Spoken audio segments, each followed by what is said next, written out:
Welcome to VVW news.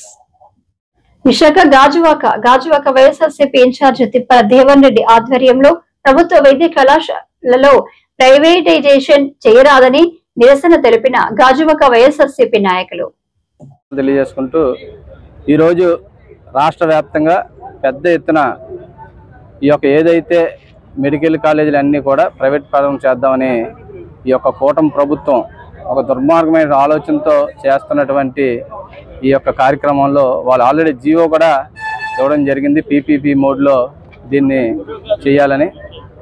మరి ఈ విధంగా ప్రతిదీ కూడా ప్రైవేట్ వ్యక్తులకు ఇస్తే ఇంకా గవర్నమెంట్ దేనికన్నది ప్రజల నుంచి వచ్చే ప్రశ్న. ఎందుకంటే ప్రజలకి కావాల్సింది ఉచిత వైద్యం. మరి పిల్లలు బాగా చదువుకున్నటువంటి పేద విద్యార్థులు వీళ్ళందరూ కూడా డాక్టర్లు ఇవన్నీ అవ్వాలంటే మరి ఇవన్నీ కూడా మీరు ప్రైవేట్ పరం చేస్తే ఎవరు ఈ పేదవాళ్ళందరూ కూడా ఏ విధంగా వాళ్ళు ఈ యొక్క డాక్టర్లు కానీ మెడికల్ ఇంజనీర్లు కానీ ఇవన్నీ ఎలాగ అవ్వగలరు వీళ్ళందరూ కూడా? దీని మీద ఒక పెద్ద ప్రశ్నగా మారిపోయింది. జగన్మోహన్ రెడ్డి గారి ఆధ్వర్యంలో పెద్ద ఎత్తున 17 మెడికల్ కాలేజీలు వాళ్ళ హాయంలో ఎప్పుడూ లేని విధంగా 17 మెడికల్ కాలేజీలు మనం చూసాం. రీసెంట్గానే పాడేరు వెళ్ళాం. చాలా బ్రహ్మాండంగా Paderu medical college already first year complete అయ్యి సెకండ్ ఇయర్ రన్ అవుతుంది. ఇప్పుడు ఇన్నాళ్ళు ఎవరికన్నా ఏమన్నా అక్కడ పాడేరు కానీ అరకు కానీ ఆ ప్రాంతంలో ఈ యొక్క మన్యం జిల్లాలో కానీ ఎక్కడన్నా ఎవరికన్నా ఏదన్నా అనారోగ్యంతో ఉంటే వాళ్ళు అనారోగ్యంతో ఉన్నటువంటి వాళ్ళు మరి ఈ ప్రాంతంలోకి KGHకి రావాలి అంటే అక్కడి నుంచి సుమారు 100 కిలోమీటర్లు 150 కిలోమీటర్ల నుంచి KGHకి రావడం అంటే అది ఆషామాషి విషయం కాదు. మరి ఇటువంటివన్నీ కూడా గౌరవ మాజీ ముఖ్యమంత్రి వైఎస్ జగన్మోహన్ రెడ్డి గారు మంచి మనస్తత్వంతో ఆయన సఖ్యతగా మరి గత ప్రభుత్వంలో అటు కేంద్ర ప్రభుత్వంతో ఉంటూ ఆయన మెడికల్ కాలేజ్ 17 మెడికల్ కాలేజీలు ఎప్పుడు కూడా ఈ రాష్ట్రంలో 17 మెడికల్ కాలేజీలు కూడా ఎప్పుడు కూడా రాలేదు.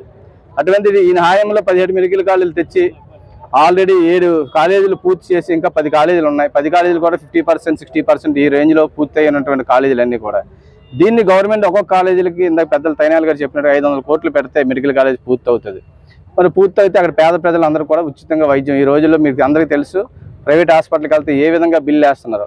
మామూలుగా హాస్పిటల్కి వెళ్తే చాలు ఆ టెస్ట్ ఈ టెస్ట్ అని చెప్పి ఫస్ట్ ఒక 10,000 రూపాయలు దాకా ఈ బ్లడ్ టెస్ట్లకు లాగేస్తున్నారు.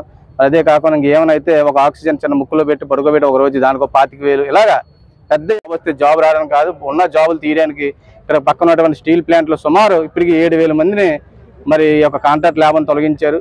జీతాలు ఇవ్వకుండా ఎంప్లాయీస్ని సుమారు 2,500 మంది వీఆర్ ఈ బాధపడలేక 20% 30% శాలరీస్ ఇచ్చి వాళ్ళొక 3,000 మంది ఇప్పుడు పెద్ద మెగా మేళ అంట నెక్స్ట్ రేపు వచ్చే నెలలో వీఆర్ మళ్ళీనా అంటే ఏంటంటే స్టీల్ ప్లాంట్లో ఉన్నటువంటి అన్ని ఖాళీ చేయించి అంటే steel plant strength employee strength contract strength తగ్గించి కేవలం అక్కడ ఉన్నటువంటి భూమి లక్షల విలువ చేసే భూమి మీద కన్ను పడింది కాబట్టి స్లోగా అందరిని బయట పంపించేసి ఆ భూమి అంతా కొట్టేయడానికి పెద్ద ప్లాన్లో ఈ యొక్క కేంద్ర ప్రభుత్వం ఈ యొక్క కూటమి ప్రభుత్వం ఏకమయ్యి ఈ యొక్క కార్యక్రమాలని చేస్తానని సందర్భంగా తెలియజేసుకుంటున్నాను.